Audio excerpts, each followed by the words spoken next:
Warning. Gory Storytime is a horror movie review show by a son and his dad who thought that letting his 5-year-old watch scary movies was acceptable.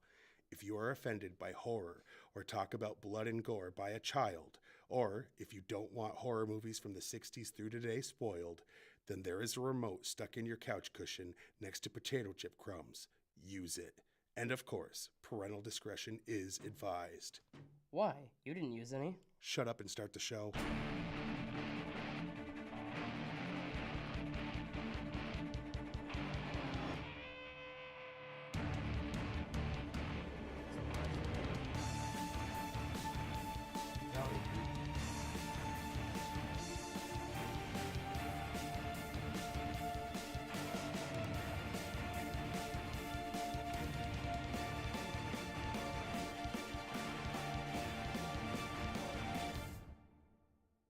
Welcome to Gory Storytime. I'm your host, Jason.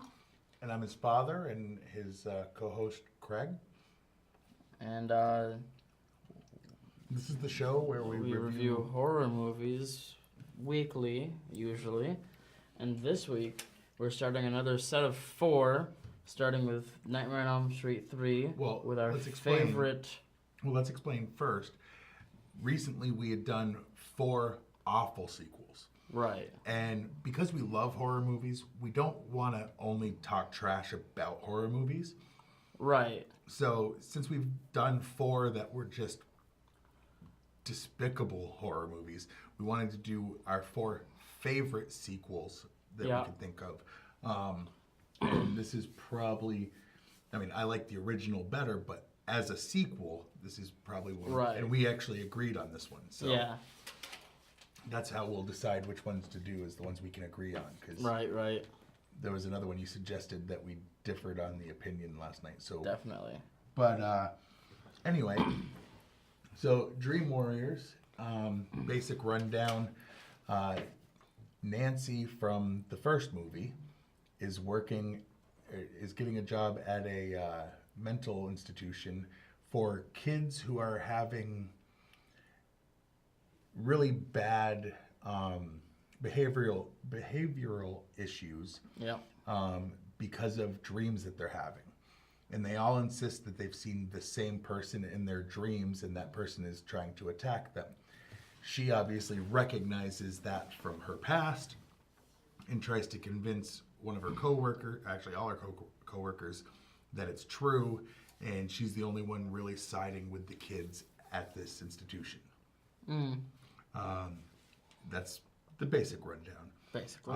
But for those who haven't seen the entire series, let's roll the trailer for this one to give you a little... Roll that trailer, Colin, or...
Street Part 3.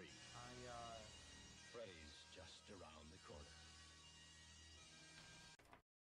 All right. Now, of course, before we get into the behind-the-scenes information, we got to make our fat stacks of cash from these real commercials for actual products that exist. Actually exist. It's weird that we never have a single like company come back and advertise a second time. It's weird that there's 2 commercials every week and it's never the same company twice. Yeah. I guess they don't like our reads. Well, anyway, this week, Gory Storytime is brought to you by the new app called Dream On. It's the best app for interpreting your dreams. Naked in school on test day and you haven't studied? We have answers to what that means. Maybe you dreamed your penis was a phone and when you answered it was your mother. A, that's messed up. And B, we have answers. That's the Dream On app. Look for it in the App Store today. What? You all right? No. That's terrible. And by Nancy's Nut House. Nancy's is a store for all your nut needs. We sell our nuts in bulk, walnuts in bulk. Walnuts, pecans, pistachios, basically any nut you want in your mouth. Roasted nuts, salty nuts. If you love nuts, you'll love our nut butter too. Nancy's Nut House, come for the best tasting nuts you've ever had. And we promise nobody will undersell our nuts. Again, that's Nancy's Nut House saying how many nuts can you fit in your mouth? Yes. All right. Okay. Now, let's get into the behind the scenes information. The meat and beef. You want to go first or me? Me? Yeah. All right. The Freddy glove that was stolen from the set of this film was found in another movie, hanging on the wall of the work shed in Evil Dead 2 from 1987, released the same year. It was part of a continued banter between directors Wes Craven and Sam Raimi. See the Hills Have Eyes in 1977 and The Evil Dead from 81, Nightmare on Elm Street, and Evil Dead 2 for more. For the dream sequence in which a Dick Cavett interview is interrupted by Freddy Krueger, Sally Kellerman was originally in the script as the guest, but Cavett was then allowed to pick the person he'd be interviewing. He picked Zsa Zsa Gabor because he thought she was the dumbest person he'd ever met in his life, and he'd never have her on his show in real life. So if there was one person he'd want to see killed by Freddy, it would be her. Jennifer Rubin was told by some of her fans that the character of Taryn had caused them to quit drugs, and the actress is very proud of that fact. Well, that is good. That is good. Once after a tiring day on set, Robert Englund fell asleep in his dressing room, still in full Freddy makeup. When he awoke and looked in the mirror, he got a terrible scare. That's great. Pussy. Ken Sagos stated in an interview that he really didn't want to audition for the role of Kincaid, but his agent talked him into going. On the day of the audition, he walked in heavy rain to catch a bus to the location. He showed up completely drenched and had to sit and wait for hours due to the auditions running late. When it was his turn, director Chuck Russell told him, "Do whatever you want to do." Sagos was so frustrated and mad about the whole ordeal, he yelled, "Fuck you," and proceeded to scream and curse out Russell. Russell immediately hired him. Well, of course. For 1 week during filming, Robert Englund was working 24 hours every day. By day, he was wrapping up filming on his television series Downtown, and then he would report to A Nightmare on Elm Street 3 Dream Warriors set at nights. On the VHS release, the music video for Dawkins' Dream Warriors appeared after the credits. The video contains many scenes from the movie and ends when the band vanquishes Freddy, causing him to wake up from his nightmare and ask, "Who are those guys?" The original premise of the film involved Freddy invading the real world and haunting the actors and crew responsible for the A Nightmare on Elm Street films. This idea was rejected by the studio, though Wes Craven later used it for A New Nightmare. Yeah. I mean, a little different, but basically that premise. Right. Robert Englund admits he knew Patricia Arquette would go on to be a big star one day. He also explains how all the guys on the set were head over heels in love with her. Between takes, some of them would even go to Robert Englund to get his advice on whether or not he thought they had a chance with her and should ask her out. This was the film debut of Patricia Arquette. Okay. Yeah. Wes Craven had nothing to do with the first sequel, Nightmare on Elm Street 2: Freddy's Revenge, as he didn't believe that Elm Street was capable of spawning a franchise.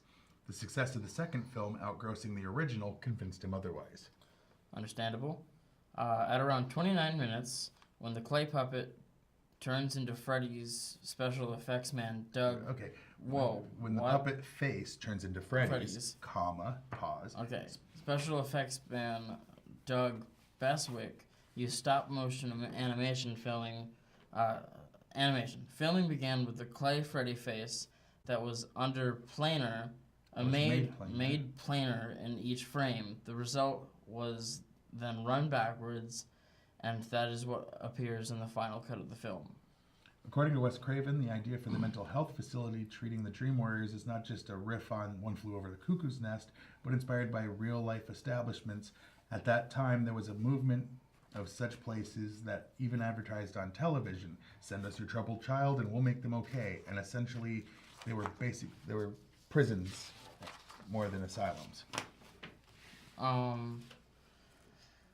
First writing credit for Oscar-nominated writer and director Frank Darabont. At around 51 minutes, for the sexy nurse scene, the set was flipped so that Rodney Eastman was standing up when he's appearing to be strapped to the bed. He had to be spread-eagled for so long that he actually passed out. He compared the experience to a crucifixion. Yeah, because that's the same. Right. But anyway. The only film out of the 6 to not begin with a nightmare. The original Freddy snake unintentionally came out looking too phallic. The crew only had 1 hour to film the scene, so they didn't have enough time to paint it. So it was covered in green, gooey substance to overcome the pinkish hue. The scene involved the Freddy snake attempting to swallow Kristen. It was also filmed backwards, then played in reverse, due to the gums on the puppet being too flexible and were folding over themselves. Nice. This movie was intended to be the last Nightmare movie, and it was shot that way. While the ending of the film suggests that Freddy may not be all dead, a scene in the shooting script makes it clear that it was not the case. In the scene, Dr. Gordon visits Kristen a few days after Freddy's defeat. Kristen reveals that she is moving to New York, the city that never sleeps. When Dr. Gordon asks her if she is going to see her, referring to Nancy in her dreams, Kristen answers that she dreams of her every night, suggesting that Nancy guards her dreams. The scene then cuts to the ending, which play in the finished as it was scripted, in which Neil is sleeping and the lights turn on. In the house model, it is implied that Nancy, not Freddy, turned on the light as she is guarding Gordon's dreams. It is unknown if the scene was shot, but by leaving the scene out, it makes it appear that Freddy is still alive. In the original script, one of the warriors dreams up a giant Transformer-style robot for fighting Freddy. The sequence even made it into the storyboard stage, but budgetary constraints made the filming impossible. Yeah, I was going to read that one, because I didn't want 2 long ones in a row, but it's okay. Chuck Russell made his directorial debut with this movie, but the script he and Frank Darabont delivered called for $20 million budget to pull off the effects. Even though they only had $4.5 million, the result was incredibly tense set. Not a particularly ideal setting for Patricia Arquette to make her film debut. On her first day of filming, the production was already so behind they didn't get to her scenes until 4 a.m., by which point she had forgotten her lines. It took 52 takes of her feebly making her way through it before she simply fed her the lines via cue cards behind the camera. Arquette has stated it wasn't a pleasant experience for her, while Russell said he may have pushed her too hard. All right, the people on Rotten Tomatoes, you want that one first? Or yeah. Okay, the people rated this at 67%. And the critics gave it a 74%. Really? Really.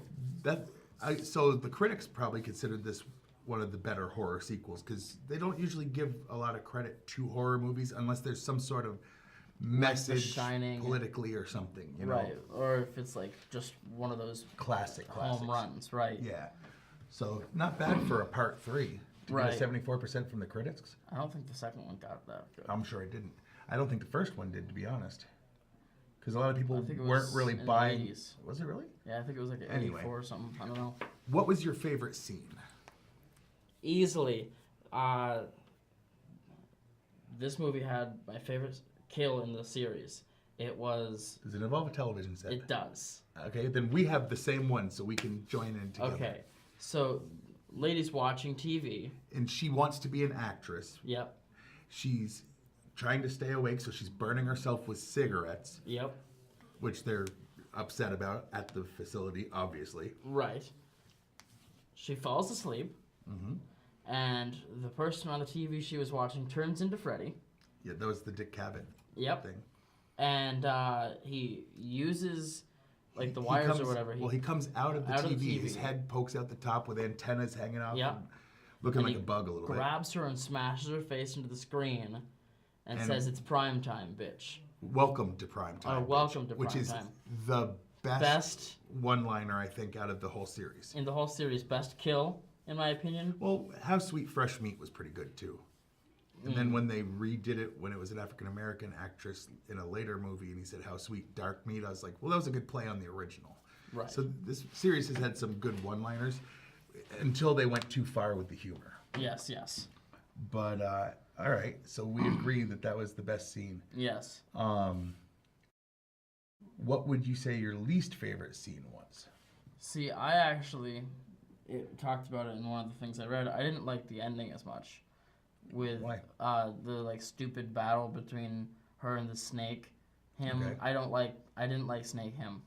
Well, to be fair, it was also like 1987 special effects. Right. Which But it was gross. they probably could have done it better now. You know what I mean? It would have looked better. Well, see, I like practical effects. I had no problem with the effects. It was just gross, and I didn't like it. Okay.